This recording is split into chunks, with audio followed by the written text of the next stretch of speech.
Oke kawan, sekarang kita ada di puncak Kali Talang.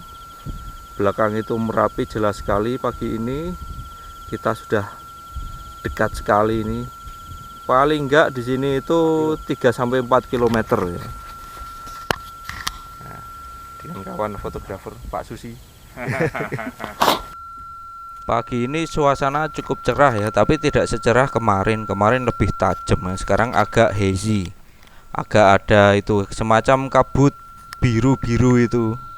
Kalau masuk ke kamera lebih kelihatan lagi birunya. Nah, ini posisi saya berada di selatan Gunung Merapi, tepat pada tengah bukaan ini, bukaan kawah Gunung Merapi. Bisa kita lihat ini kawahnya. Kawahnya sekarang ini per 14 November 2020. Sebenarnya belum ada perubahan yang cukup signifikan ya untuk kawahnya itu. Kubah lavanya masih tetap segitu. Mungkin yang sebelah sana jadi nggak kelihatan dari sini. Ini masih sama kayak kemarin ini. Belum ada juga guguran atau longsoran yang mengarah ke sisi tenggara ini, ke sisi selatan. Nah, inilah bentuk kawah dari sisi selatan, bentuk Gunung Merapi dari sisi selatan, pas bukaan lubang kawah Merapi. Pada erupsi tahun 2010 kemarin, tempat saya berdiri ini hancur lebur, tertutup material piroklastik dari Gunung Merapi. Di Dusun Balai Rantai, Glagaharjo itu yang pertama kali kena dampak dari piroklastik atau guguran lava. Disebut juga sebagai wedhus gembel Gunung Merapi ya. Jadi ini sangat berbahaya sekali di tempat ini. Ini kita maksimalkan waktu sebentar, ambil foto, ambil video, terus kita cus ke bawah ya. Kalau kita dengar seismonya mulai menggila, kita harus cepat-cepat lari. Kali ini saya bersama seorang geologis ya, seorang teman fotografer dan juga basicnya dari geologis ini Pak Susi ini. Kita mau coba mengulik tentang apa Pak, geomorfologi ya Pak. Ini Pak Susi, sejarah terbentuknya Gunung Merapi itu. Nah, gimana Pak itu? Ya, Gunung Merapi ini unik karena ini fenomena yang kelas dunia sebetulnya ya. Ini untuk prototipe gunung-gunung berapi di dunia. Karena memiliki ciri khas letusan yang tidak sama, berbeda dengan yang lain. Ya. Gunung Merapi ini ada beberapa ahli yang menafsirkan dari data yang ada di lapangan itu ada yang mengatakan ada 2 periode, tapi ada yang mengatakan ahli ada 4 periode letusan Merapi. Ya. Yang pertama itu letusan Merapi disebut dengan pra Merapi ya, itu pembentukan Gunung Bibi. Ya, kalau kita lihat di sana kelihatan kayak tembok-tembok gitu ya, tebing-tebing tegak itu Gunung Bibi. Itu 400.000 tahun lalu, mohon maaf. Ya, itu ada di sisi timur Gunung Merapi yang sekarang itu pra Merapi. Gunung Bibi ketinggiannya sekitar 2050 ya, dari permukaan laut. Kemudian periode kedua itu 80.000 tahun lalu. Di sisi kalau kita ke Kaliurang itu ada Gunung Pelawangan dan Turgo. Oh, yang 2 bukit kecil itu ya Pak ya? Itu Merapi Tua. Merapi Tua. Merapi Tua. Ya, sifatnya basaltis. Di sana ada Gunung Turgo dan Pelawangan. Gunung itu terbentuk 80.000 tahun lalu. Ya, pra Merapi. Terus Merapi pertengahan meletus Merapi lagi. pertengahan Periode ketiga itu membentuk Gunung Gajah Mungkur di sisi utara Merapi dan Batu Lawang. Ya, itu sekitar 8.000 tahun. Oh, yang Gajah Mungkur tuh yang sisi utara. Di Pasar Bubrah itu bukan? Ya, iya, Pasar bersamaan Bubrah. dengan itu ada kawah Pasar Bubrah, itu erupsi Merapi yang periode ketiga. Ya, Merapi pertengahan. Dan yang terakhir itu Merapi yang sekarang ini terus bergejolak mulai dari 2000 tahun lalu sampai sekarang. Bahkan letusan yang terbesar itu sempat memendam candi Sambisari. Oh iya. Sambisari itu terbenam oleh lahar Merapi di dalam kedalaman 6,5 meter. Iya. Ya, digali dan ketemu situs Candi Sambisari. Ya, betapa hebatnya letusan Merapi sehingga mampu menguburkan candi yang dengan kedalaman sekian puluh meter. Ya. Yang dekat sini kan juga ada candi itu, Candi Morangan itu juga ya Pak ya, termasuk itu. Pinggir sungai itu juga dulu terbenam Merapi. Dan mungkin banyak candi-candi, puluhan candi yang sekarang belum ditemukan. Nah, itu di bawah lahar Merapi yang ada di kawasan Jogja dan sekitarnya. Ya.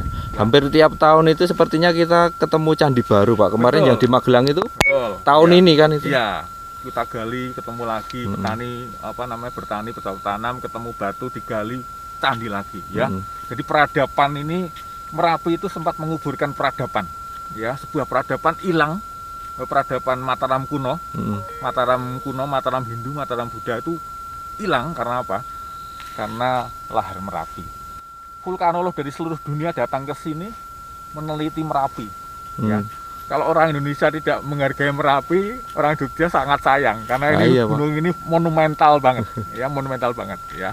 Jadi kita mulai saat ini coba melihat-lihat Merapi lagi. Merapi ini menarik karena banyak cerita-cerita di balik Merapi. Iya. Oh, jadi gini ya Pak ya. Jangan takut akan Merapi ya Pak. Jangan takut akan Merapi. Sekarang Merapi itu dipantau ada 5 pos pemantauan, ya. Minimal 5 pos pemantauan. Ya, keberadaan Merapi, kapan Merapi akan mendekati erupsinya semua akan terpantau dengan baik.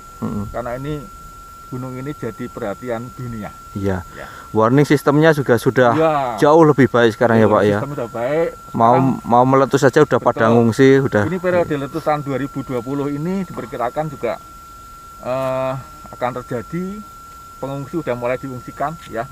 Daerah radius 5 km sudah dikosongkan dari aktivitas penduduk ya. Mungkin syarat tanah masih ada tapi sudah dikosongkan dan area 10 kilo sudah dikosongkan dari kegiatan wisata ya.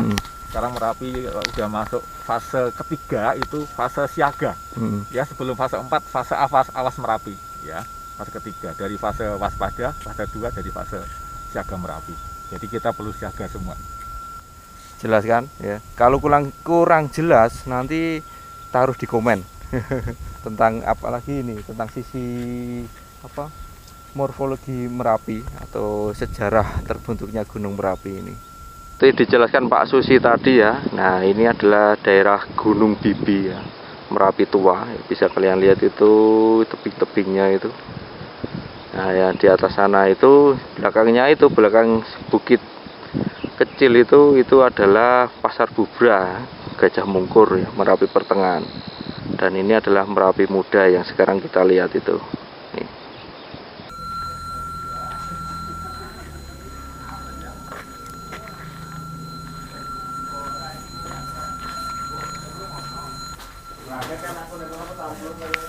Mas, ini loh. Mewah. Titik api ini kelihatan awan udara. Ini sekarang saya berada di pos pengamatan Bali Rantai. Di sini kita bisa melihat seismograf digital dan juga live view-nya Merapi ini.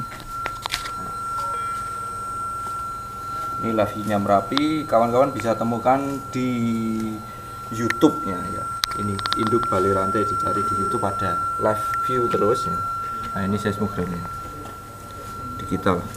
Untuk hari ini cukup landai ini. Ya, ini noise saja ini. Ya, cukup landai. Ada gempa-gempa kecil ini. Tapi ini bukan gempa letusan. Seperti ini itu guguran ya, guguran dan hembusan. Kalau saya hampir tidak bisa membedakan sih. Yang bisa membedakan pihak vulkanologi. Nih. Di sini saya bersama Pak Agus ini yang menjaga pos pengamatan di sini. Coba kita tanya-tanya ya tentang kondisi Merapi saat ini. Saat ini seperti apa, Pak? Kalau kondisi Merapi saat ini masih cenderung fluktuatif ya. Tapi untuk aktivitas dari 00 hingga 06 hari ini cenderung agak sedikit penurunan. Namun secara keseluruhan masih fluktualitas. Oke. Jadi masih naik turun ya Pak. Kemarin itu 2 hari yang lalu saya cek itu kan di BPPTKG itu hembusan itu mencapai 80. Tapi kemarin pagi itu turun 19. Sekarang turun lagi atau sekitaran berapa? Tadi itu sekitaran 18 atau berapa ya? 18 berarti masih turun, tapi belum bisa dipastikan itu turun terus atau belum gimana? belum bisa. Nanti kemungkinan masih naik turun lah istilahnya. Naik turun. Oke, baik Pak, terima kasih. Sama-sama. Nah, kawan-kawan ya. Jadi Merapi itu dipantau terus 24 jam ya. Ada di Merapi, sekitaran Merapi ada 5 pos, 5 ya Pak ya. Terpantau pula untuk Kepulauan Asap Sulpatara. Kapasitas kecil, tekanan sedikit ada peningkatan. Pergerakan angin cenderung ke arah barat cukup lambat sekali. Demikian sekilas info. Monggo yang mau bersuah. Oke kawan, cukup di sini dulu video kita kali ini. Semoga Merapi selalu mandali dan aman bagi semua. Sampai jumpa di video-video saya berikutnya. Cus, salam mandali.